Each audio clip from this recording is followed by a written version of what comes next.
Здравствуйте, уважаемые коллеги, друзья. Меня зовут Руслан Калинчук. Я нахожусь в городе Москве, и переехать сюда с лишним года назад я был вынужден из-за преследований СБУ на Украине, за мои высказывания о действиях раскольников и украинской власти. Поэтому сегодня хотелось бы более детально поговорить о той роли, которую сыграл Константинопольский патриархат в создании структуры украинских раскольников и преследовании верующих канонической Украинской Православной Церкви. Сторонники гегемонии Константинопольского патриархата без устали повторяют, что Константинополь выражает сущность православия. Однако, если внимательнее присмотреться к этой сущности, она начинает очень дурно пахнуть. Если не сказать больше, главной ее отличительной чертой является продажность, как бы громко и для многих горько это не звучало.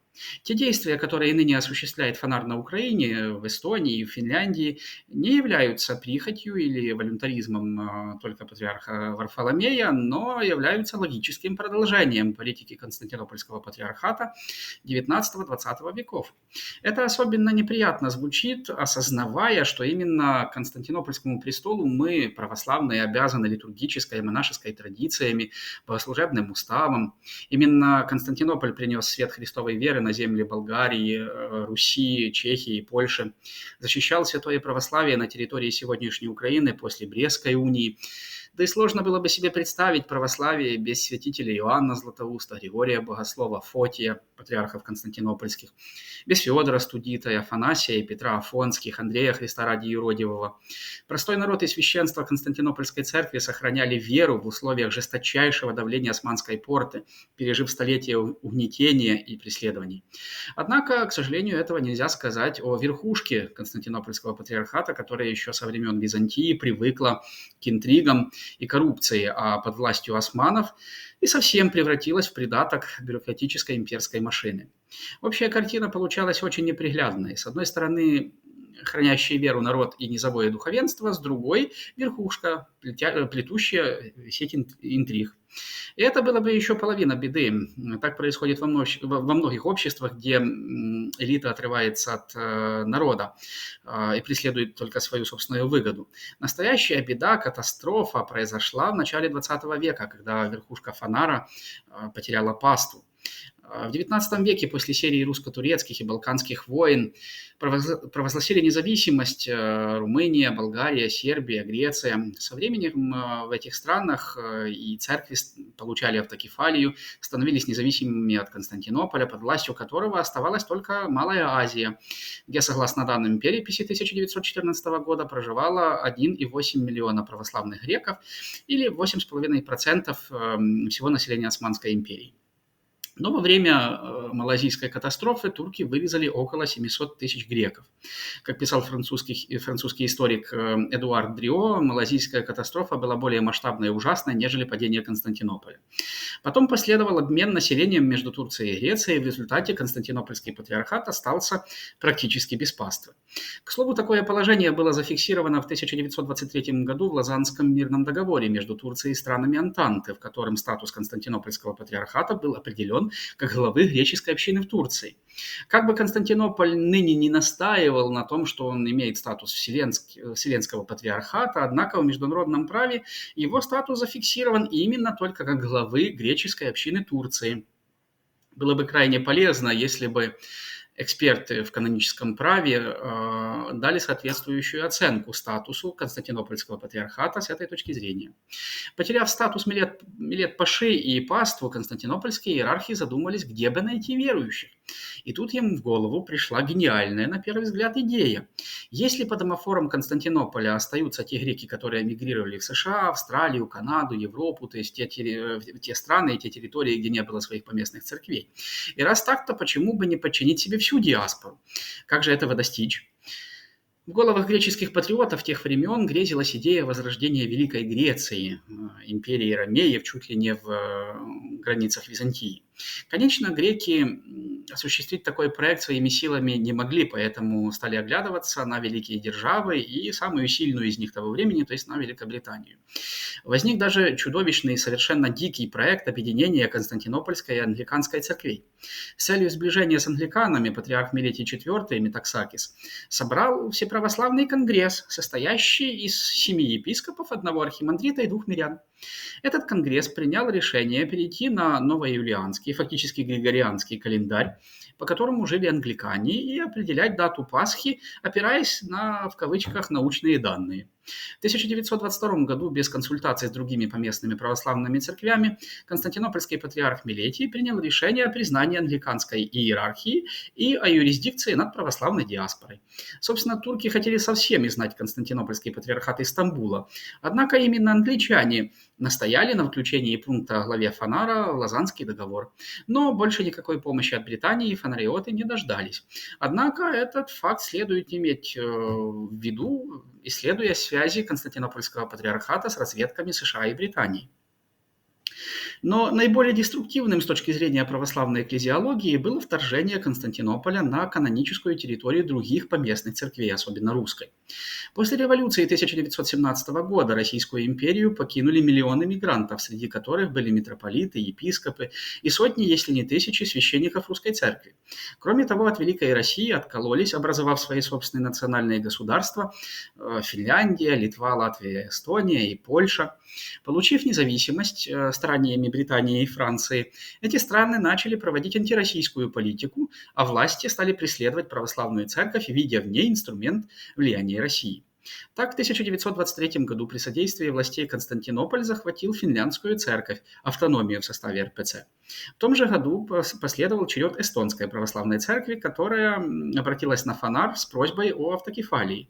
Но фонариоты решили не упускать добычу и включили эстонскую церковь в состав Константинопольского патриархата на правах автономии. Уже в 30-е годы подобное было организовано в Литве, где Константинополь создал подчиненную себе параллельную церковную юрисдикцию. А в Польше вообще произошла комичная ситуация, когда правительство Юзефа Пилсудского заплатило патриарху Григорию 12 тысяч фунтов за автокефалию польской церкви.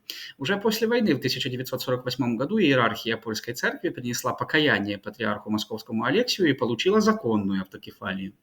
Еще одной характерной страницей в истории Константинопольского патриархата стал захват русских зарубежных приходов под домофором митрополита Евлогия Георгиевского. И тут тоже не обошлось без обмана и хитрости. Принимая эти приходы, Константинополь всячески подчеркивал временность такого решения, мол, это вынужденная мера, учитывая бедственное положение церкви в Советском Союзе. Такой статус выражался даже в названии – временный экзархат святого апостольского и патриаршего трона Константинополя в Западной Европе. Но когда митрополит Евлогий в 1945 году решил вернуться в лоно Московского патриархата, Константинополь не дал ему отпускной грамоты, а в 2018 году вообще лишил архиепископию православных русских приходов в Западной Европе статуса экзархата. Ситуация была уврачевана в следующем, 2019 году, когда в храме Христа Спасителя патриарх Кирилл вручил архиепископу Иоанну Ренетто патриаршую синодальную грамоту о восстановлении единства. Не менее позорным стало сотрудничество Константинопольского патриархата с большевиками. В 20-е годы 20 века советское правительство было чуть ли не единственной силой, имеющей влияние на Кемаля Пашу Ататюрка. И ради того, чтобы СССР убедил Ататюрка оказать преференции Константинопольскому патриархату, Фанар признал обновленцев, хотя только слепому было непонятно, что живоцерковники – это инструмент государственной машины, направленный на уничтожение русской церкви. Тем не менее, фонариоты даже призывали святителя-исповедника, патриарха Тихона Белавина уйти в отставку и передать бразды правления церковью обновленцам. Но и тут фонариотов ждало разочарование. СССР ничем Константинополю так и не помог. Но, наконец, в середине 40-х годов Константинополь нашел покровителя – Госдеп США. Как нашел? Нашли они друг друга. Опасаясь усиления советского влияния на Балканах и в Турции, спецслужбы США через греческие и турецкие власти вынудили константинопольского патриарха Максима V уйти в отставку. Вместо него поставили Афиногора Спиру, которому Гарри Трумэн выделил свой личный самолет для перелета. Вот что писал о новом патриархе американский генконсул Турции Роберт Маккарти.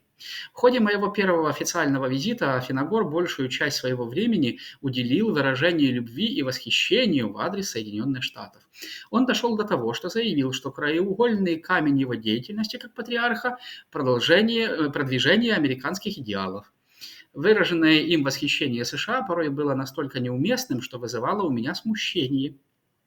И Афиногор всячески оправдывал оказанное ему высокое доверие. Как мог боролся с русской церковью, а его экуменизм доходил до отрицания самого понятия ереси. А я не вижу их, то есть ересей, нигде. Я вижу лишь истины, частные, урезанные, оказавшиеся иной раз не на месте и притязающие на то, чтобы уловить и заключить в себе неисчерпаемую тайну, сказал он однажды в беседе с французским историком, богословом Оливье Климаном. Сотрудничество Константинополя и ЦРУ дошло до того, что в 2016 году ряд проправительственных СМИ Турции обвинили Варфоломея и серого кардинала Американской архиепископии Константинопольского патриархата протопресвитера Александра Карлуцаса в связях с исламистским проповедником Фетхуллахом Гюленом и причастности к попытке государственного переворота в Турции. К слову, по данным ряда экспертов, одним из могущественных покровителей, которые прикрывали Варфоломея от гнева Эрдогана, был тогдашний посол Британии в Турции Ричард Мур, ныне возглавляющий британскую разведку Ми-6. Но настоящий звездный час для Константинополя наступил после так называемой революции достоинства на Украине в 2014 году, когда Госдеп и украинский президент Петр Порошенко развернули настоящую кампанию гонений на Украинскую православную церковь, автономную часть русской церкви. Чтобы сломить УПЦ и отвернуть от нее прихожан, решено было создать новую церковную структуру, так называемую Православную Церковь Украины, ПЦУ. А патриарх Варфоломей дал этой структуре томос об автокефалии. Несмотря на то, что в 90-х сам глава Фанара признавал каноническую юрисдикцию Московской Патриархии над Украиной и анафему Филарета Денисенко, основателю Раскольнической Украинской Православной Церкви Киевского Патриархата, ставшей потом базой для создания ПЦУ. Вот что писал патриарх Варфоломей в 1997 году в ответ на письмо патриарха Московского всея Руси Алексия II с извещением об анафеме Филарету Денисенко. С глубокой болью и скорбью освященный собор был вынужден свидетельствовать о том, что вне ограды церковной поставили себя лишенные ранее всех степеней священства бывший митрополит Филарет Денисенко. Относительно анафемствования Филарета Михаила Денисенко, получив уведомление об упомянутом решении, мы сообщили о нем иерархии нашего Вселенского престола и просили ее впредь никакого церковного общения с упомянутыми лицами не иметь. А вот цитата из письма Варфоломея от 1992 года в ответ на письмо святейшего патриарха Московского всея Руси Алексия II по поводу низложения митрополита Киевского Филарета. «Наша святая Великая Христова Церковь, признавая полноту исключительной по этому вопросу компетенции вашей Святейшей Русской Церкви, принимает синодально решение о вышесказанном». Сложно представить, сколько канонов вселенских и поместных соборов, апостольских правил нарушил патриарх Варфоломей, дав томос раскольникам и вступив с ними в общение. Однако этому была своя цена. По данным многих СМИ, тогдашний президент Украины Петр Порошенко подписал меморандум, в котором шла речь о передаче в собственность или пользование структурам Константинопольского патриархата 38 древнейших храмов и монастырей на Украине. Порошенко также заплатил патриарху Варфоломею $20 миллионов. Более того, недавно экс-офицер ЦРУ Джон Кириаку заявил, что глава Фанара еще и от США получил $20 миллионов, то есть в сумме 40 миллионов. Правда, чуть позже, после звонка уже нами упомянутого протопресвитера Александра Карлуцаса, а также общения, похожего на давление с архонтами Константинопольского патриархата, Кириаку от своих слов отказался. Создание ПЦУ и легализация этой структуры на уровне поместных православных церквей лично лоббировал госсекретарь США Майк Помпео. Так, экс-президент Сирии Башар Асад заявлял, что Помпео угрожал патриарху антиохийскому Иоанну X, обещая устроить проблемы в ливанской митрополии, если патриарх не признает ПЦУ. Аналогично, ныне покойный патриарх сербской церкви Ириней говорил, что Помпео шантажировал его тем, что глава Фанара даст Томас черногорским раскольникам, если сербская церковь не поддержит признание ПЦУ. Дело дошло даже до прямого финансирования Госдепом структуры украинских раскольников. Так, в феврале 2020 года на сайте ПЦУ появилось сообщение. В рамках встречи предстоятеля Православной Церкви Украины блаженнейшего митрополита Киевского и всея Украины Епифания с государственным секретарем США Майклом Помпео был продолжен разговор о митрополичьем фонде Православной Церкви Украины. Майкл Помпео поручил своей команде сформировать рабочую группу, в которую должны войти представители Государственного департамента и посольства США на Украине. При содействии Госдепа фонд планирует реализовать ряд социальных проектов, в частности направленных на реинтеграцию Донбасса. В результате совместных действий патриарха Варфоломея, Госдепа и украинских властей было незаконно захвачено более 1500 храмов канонической Украинской Православной Церкви. Захваты сопровождаются жесточайшим избиением духовенства и верующих УПЦ. Не менее катастрофическими стали действия Константинопольского патриархата по отношению к Православной Церкви Эстонии. Как известно, после распада Российской империи Константинополь решил подчинить себе местную церковь и создал там так называемую Апостольскую Эстонскую Православную Церковь. По сути, константинопольские греки решили украсть чужое, ведь Константинополь ничего не сделал для развития православия в Эстонии, да и сделать не мог. Веками православную ниву в Эстонии возделывала русская церковь. Но вот в 1993 году несколько священников из Швеции и пара сотен эстонских мирян заявили себя преемниками апостольской эстонской православной церкви и предъявили претензии на все храмы и имущество эстонской церкви. И тут Константинополь опять нашел союзника, государственную власть Эстонии, которая стала поддерживать раскольническую структуру в пику канонической эстонской православной церкви в единении с русской церковью. Несмотря на усилия Фанара и властей Эстонии, к расколу себя причисляют всего 7 тысяч эстонцев, а к канонической церкви – 100 тысяч. Главное требование эстонского государства к местной эстонской православной церкви – разорвать всяческие связи с Москвой, что является прямым нарушением прав человека в сфере свободы совести. Каноническая связь не может быть предметом регулирования светского права. Не дело государственной власти указывать священнику, какого патриарха ему поминать за литургией. Госорганы могут вмешиваться в дела церкви только в случае деструктивных действий против государства или прихожан. Но никаких фактов, подтверждающих такую деятельность эстонской православной церкви, правительство никогда не предъявляло, к слову, как и украинская власть в отношении УПЦ. Однако это не помешало эстонским властям отказать в продлении вида на жительство митрополиту Таллинскому Евгению Решетникову и 6 февраля 2024 года выслать его из страны. Более того, министр внутренних дел Эстонии Лаури Ляйнемец представил парламенту страны законопроект, предусматривающий запрет эстонской православной церкви за каноническую связь с Московской патриархией. Но и это еще не все. Запрет эстонской православной церкви Московской патриархии поддержал Константинопольский патриархат в лице своих представителей из так называемой эстонской православной церкви. Так, 13 марта 2025 года на сайте этой структуры появилось сообщение о поддержке правок в закон о религиях и приходах, направленных на ликвидацию канонической церкви. Эстонской апостольской православной церкви предложили эстонской церкви Московского патриархата образовать викариат в составе своей организации, который обеспечит канонический статус ЭПЦ-МП после законодательного запрета. Доброта Константинополя просто зашкаливает.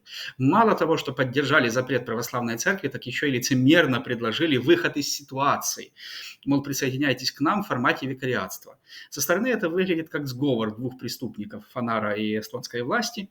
Один всячески преследует жертву, второй предлагает последней защиту в обмен на поглощение.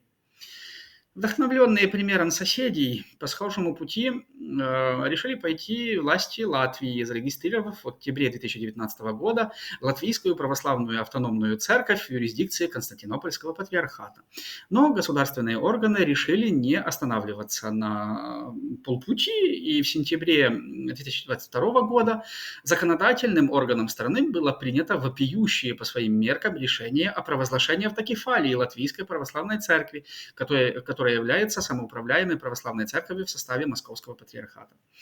Не менее хищническим образом действует Константинополь и в Литве. В июне 2022 года митрополит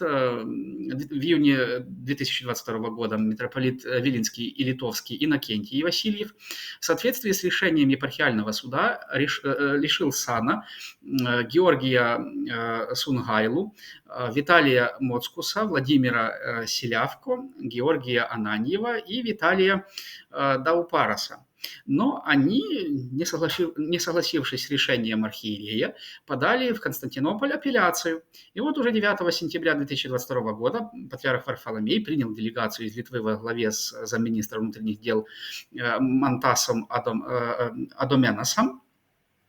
И следом в феврале 2023 года по рекомендации главы Фанара извергнутые из сана клирики были приняты в общение Константинопольским патриархатом, а в мае 2023 года Синод Константинопольского патриархата учредил свой экзархат в Литве.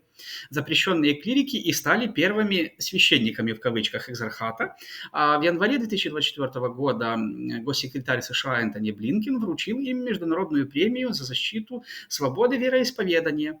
Нет сомнений, что в случае дальнейшего осложнения отношений между Россией и прибалтийскими странами структуры Константинопольского патриархата будут использованы властями для расправ над прихожанами канонических церквей, так как это ныне делает ПЦУ по отношению к УПЦ. Как мы видим, все эти факты говорят о том, что Константинопольский патриархат в погоне за утверждением своей власти и в православном мире продолжает масштабную атаку на русскую православную церковь. Причем это нападение длится уже на протяжении многих десятилетий, то затухая, то вновь активизируясь при благоприятных геополитических условиях. И здесь важно задать один ключевой вопрос. Если Фанар достигнет своей цели и раздробит РПЦ, какая поместная православная церковь станет следующей? Может быть, сербская? Ведь она тоже, как и Московский патриархат, является большой структурой и стоит на пути установления гегемонии Фанара. Более того, у сербской православной церкви много болевых точек в виде, например, Косово или Черногории. И, к слову, Фанар этим сейчас активно пользуется, чего стоит только пример активного взаимодействия чиновников Константинопольского патриархата с черногорскими раскольниками в лице Бориса Боевича, который в марте 2024 года сказал, что его структура надеется на получение Томаса об автокефалии от Константинопольского патриархата. Не менее важен еще один аспект, а именно, к чему вообще ведет установление первенства Фанара в православном мире, не глобальной ли унии с Римом. Ведь, как известно, еще в 2023 году представитель Константинопольского патриархата, митрополит Гальский Димитрий Плимус и представитель Ватикана, епископ Матье Руш подписали совместную декларацию, вернее, совместную статью в Ле Фигаро, в которой забросили удочку на предмет сроков планируемого объединения. Они заявили, что в 2025 году можно начать совместно праздновать Пасху, а полное объединение католиков и православных осуществить в 2054 году. На фоне этого всему православному миру стоит понять, авантюра Фанара на Украине и его борьба с русской церковью однозначно выходит за рамки исключительно споров о юрисдикции за определенные территории. На кону для Константинополя стоит гораздо больше, а именно установление контроля над всем мировым православием с целью превращения поместных церквей в униатские структуры и вхождения в союз с Ватиканом на правах их бессменного куратора. Спасибо за внимание.